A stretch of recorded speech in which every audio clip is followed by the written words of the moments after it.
to do another box unpacking. So we are live and direct from my new workshop, and I have another box here. So yesterday we did an unboxing, and someone actually responded and told me the name of that painting. And so if you want to find out the name of that painting and who painted it, then you can go back to yesterday's live and look into the comments. And I love it when that happens because I didn't know what that painting was and somebody told me. So that's awesome. Let's see, there's kind of a bit of a glare coming from that direction. I might close that door just to remove the glare. But let's just get started on the box anyway. If it becomes an issue, then I'll close the door. This is another box that I didn't pack because it was just open like this and there's no label on it. But all the stuff that I'm unpacking right now, it says upstairs clothes on the back side. So this was clearly a recycled box. Like I probably brought clothes over, took them into the house, and then grabbed the box, took it back to the old house, and it got filled up with stuff from the upstairs loft area, which was like my packing and shipping area and also my sewing area. So there's a lot of miscellaneous dye stuff and fiber that's coming from that area. I also was so hot yesterday that I brought a drink in here for myself. This is an herbal infusion of nettles, chaga, and oat straw. And I've been really keeping the nettles going. So in order to make a therapeutic grade herbal infusion, you take 1 ounce of plant material, put it in, usually it's a quart jar, but I've been using 2 ounces of plant material in a half-gallon jar because it's so hot. I've been going through a lot of fluids, and I usually try to go through half a gallon of some kind of herbal infusion every day. And so every night I'm making a new half gallon. So last night I poured some hot water over, like I put all of these ingredients into the same half-gallon jar. So about 2 ounces of stinging nettles, dried leaf, 1 little chunk of chaga, and then probably about 1 ounce of oat straw. I kind of eyeball it at this point. I don't necessarily break out my measuring cup. And I poured hot water over it, like water that's close to the boil, and put a top on it and let it go overnight. So I let it steep on the counter overnight, cool down to room temperature. And then the next day, which was today, I poured it off, strained it off, composted the plant material. And the chaga you can use over and over again. So I usually will set the chunk of chaga aside for the next day's infusion. And then I put it in the fridge. But then I usually don't drink iced tea, but it's so hot. It's like 100 degrees every day right now or more here in the Texas Hill Country. So I knew I was gonna make a live video. So I was like, I'm not even gonna go out into the shop without a cold drink so that when I drink it, I can actually cool down instead of just drinking at room temperature. So that's what I'm drinking. All right, let's go. A paint roller that still has the wrapper on it, which is good to have on hand. This is Swift. So it has a clamp where you clamp it onto the edge of a table or a workbench, and then you put a ball of yarn, a skein of yarn around it, and you open it up so it brings the skein of yarn open, and then it goes with this baller, which is a miracle. It's actually in the same box. So this also sits on the table a little ways away from your Swift, and you take your yarn, put it through here, and when this spins, it unwinds the skein of yarn to make a cake, which is what you would crochet or use the yarn off of. Usually, let me see if I see a skein in here. I'm sure, oh, here's a skein. This is what a skein of yarn looks like, which is not ready to actually start working with. Like if you start pulling off of this skein, then it's going to become really tangled. So you have to put your skein onto the Swift and then ball it into a cake, which looks like this. um, and then you can start your project. Hello. I'm glad to see there's some people actually like tuning in right now. All right, so it looks like this box is full of yarn stuff. So we have our skein, we have a cake, we have our Swift and our baller. Here's some yarn that's all like tangled up.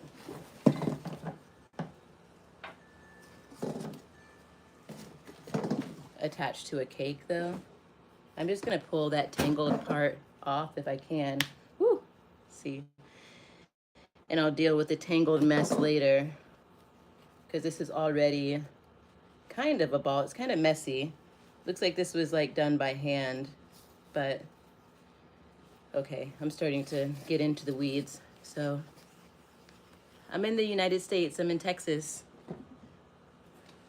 This looks like some kind of, this is probably a hat for myself because it's so big. I know I was making it for myself because I have so much hair. So a started project. Another skein of yarn that needs to be balled. And then there's some lids. These are like mason jar lids, but probably not for the kitchen, probably for some kind of storage that I have out here in my workshop.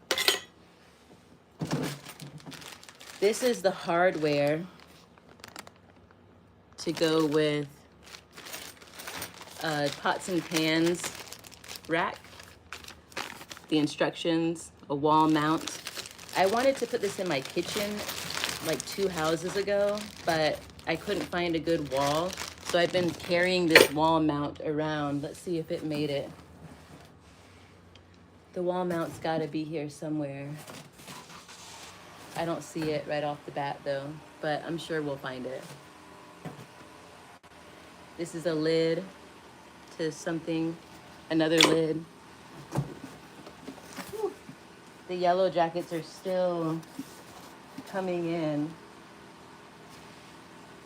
I totally sprayed their nest yesterday. So in yesterday's video, I was talking about the yellow jacket nests that are just right over this bend.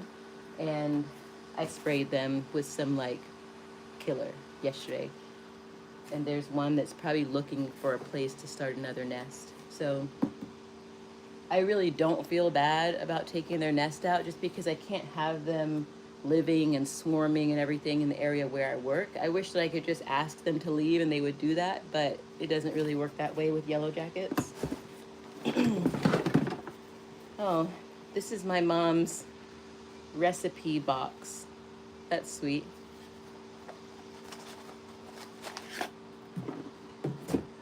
So this is like all of her handmade recipes.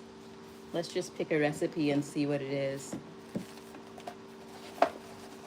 So when my mother passed in 2021, this was one of the things that I found in her storage. So I was like, I would really like to keep that, mainly because I like seeing her handwriting.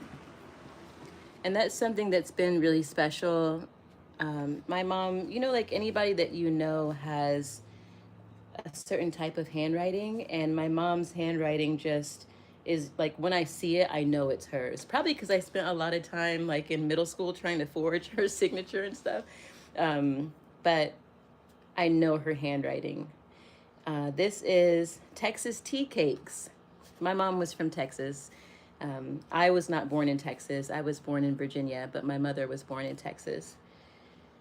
A cup of sugar, a cup of butter, 2 eggs, 1 teaspoon of vanilla, 1 teaspoon of baking powder, 3½ cups of sifted flour, and ½ a teaspoon of salt. Then it says cream, sugar, and butter, add eggs and vanilla, mix well, sift dry ingredients. So I guess that you add the dry ingredients. She didn't finish this recipe, but at least you have the measurements so you can figure out the rest. I would assume that you add the wet ingredients to the dry ingredients, mix it all together, and then put it in the oven. at whatever temperature to bake for however long. But you know, you can figure that part out pretty easily. It's little tea cakes, so maybe they're like small little cakes that you would eat at tea time. So this box is just full of a lot of her recipes. This is a soap mold for making soap, which I need to do. When my girlfriend and I were going through all the stuff, she was like, do you want to keep all this soap making stuff? So she probably packed this box.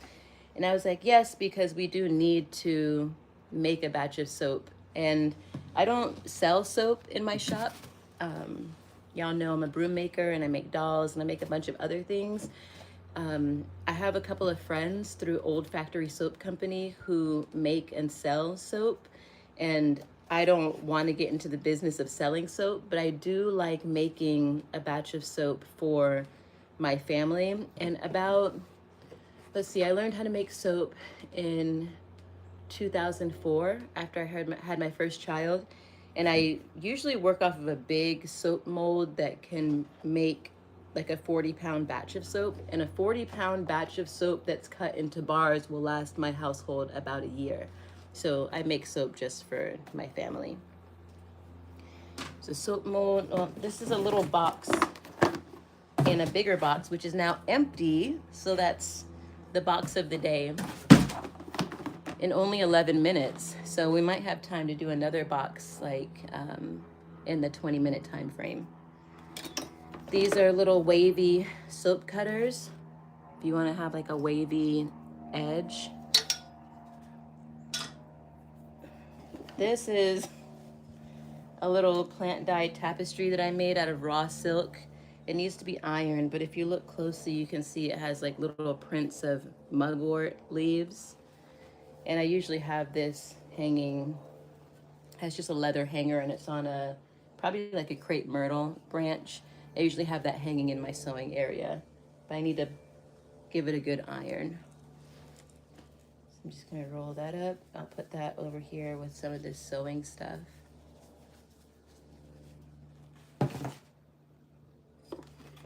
This is another soap cutting. So this probably goes with this.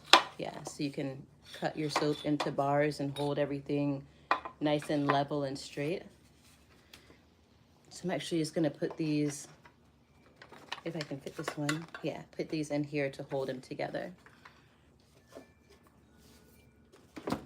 Another soap mold that's in a box for stability.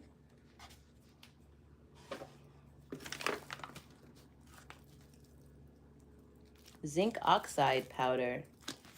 I don't know what that's for. Maybe it's for soap. Though it says natural colorant and filler for cosmetics, making lotions, medical creams, sunscreens, lip balms, and other coatings to block UV rays. So zinc oxide, you know, it's one of the ingredients in like a natural sunblock. So I guess you would add this in as like a sunblock for your cosmetics. So I think that's pretty good to have on hand just in case. It's a tiny box. That sounds empty.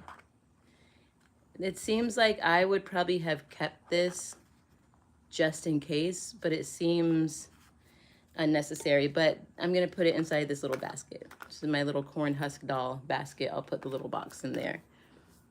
A pen, a syringe, which I think has probably seen better days. You know, this is for like sucking up little formulations and stuff. I'm gonna throw this away though because that doesn't seem sanitary.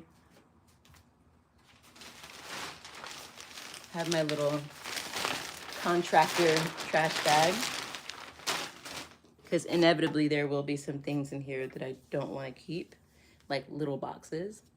Another slicer.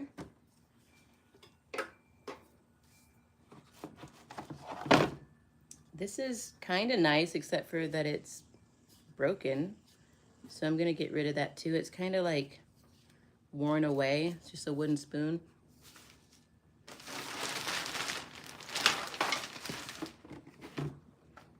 Another mold.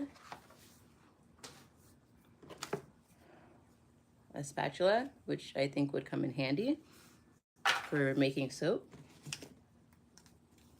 What are these? Lens wipes for cleaning glasses. I'll take those into my bathroom because I do wear glasses at night. And then just like some detritus and stuff in the bottom of this bin. The bin is empty. So that feels good. I'm gonna put the soap stuff back into this box.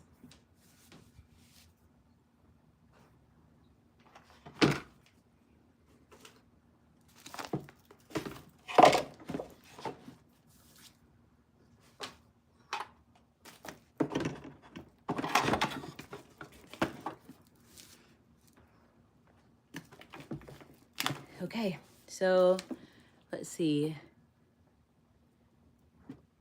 We're at 16 minutes. So let's do another little container that won't take long. Let me see if there's anything within my sight. I'm gonna put this over here, and then I can break this box down. I've been trying to be diligent in breaking boxes down as I empty them because it just clears up space. And I usually put the broken down boxes in storage.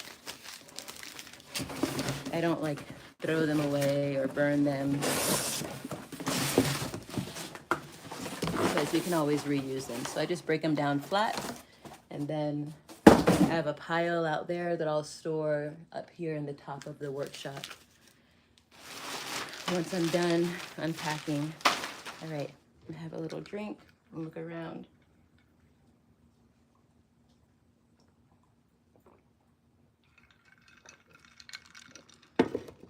Okay, I'll be back.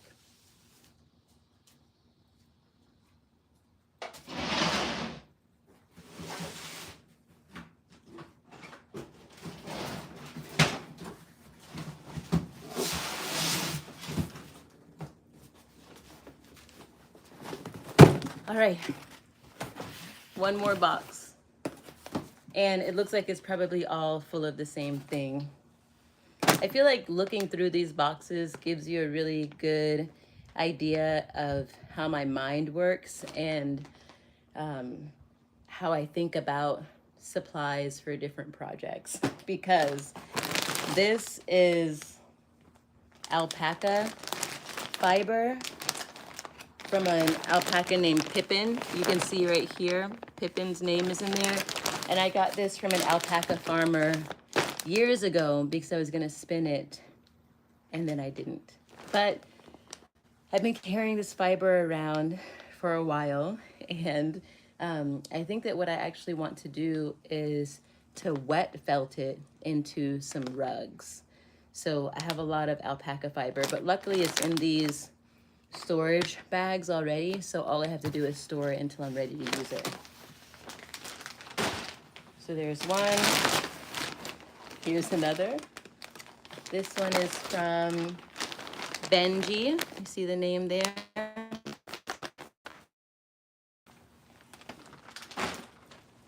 Oh, and there's more stuff under here. So this is just a little bowl of scrap fiber from when I'm doing quilting or making dream pillows. I put all the little scraps into a bowl so that I can use them for other projects. Like I have a project right now that I'm working on using scraps to make these garlands that have bells at the bottom, and so I can always use more scraps. This is a lion rug that my grandmother made, and I usually keep it up on the wall in my sewing area, but it's the lock stitch rugs, or latch hook is the name of the technique. But my grandma made this probably like in the 70s, and she is in her 90s now, so it's just like a little family heirloom. I would like to finish it though because it doesn't have a border or a backing, so maybe that's something I can do to add to the legacy of this, is to finish it off.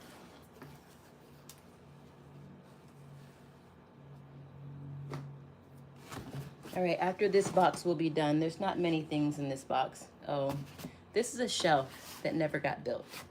So I didn't want to just get rid of it. I wanted to bring it and build it because I bought it. It still has the instructions. It's like this box organizer. And I bought it for my packing and shipping area because I needed it. But I guess I didn't need it that much because it never got put together. So another thing to get built along with the rack.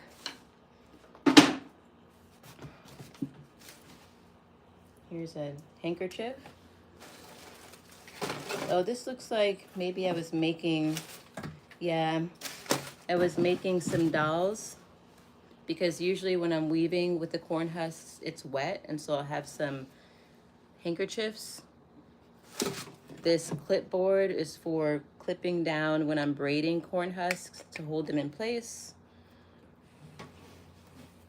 And then this box is full of corn husks and pipe cleaners and rubber bands and hot glue gun and just different things for weaving the dolls. And that's that. All right, so this was a 2-box day and there's still like 50 boxes to go, but thanks for sticking around for the video. And I will save this in case you want to watch this whole process of unpacking all these boxes. If you didn't watch the video yesterday, you can go back and watch that. It was like 27 minutes long. Whew. Okay. And break this down, break it down flat, and then we'll be done. I actually love doing these live videos because it holds me accountable for unpacking my workshop, at least for 20 minutes a day. Whew. Okay, I'll see you tomorrow.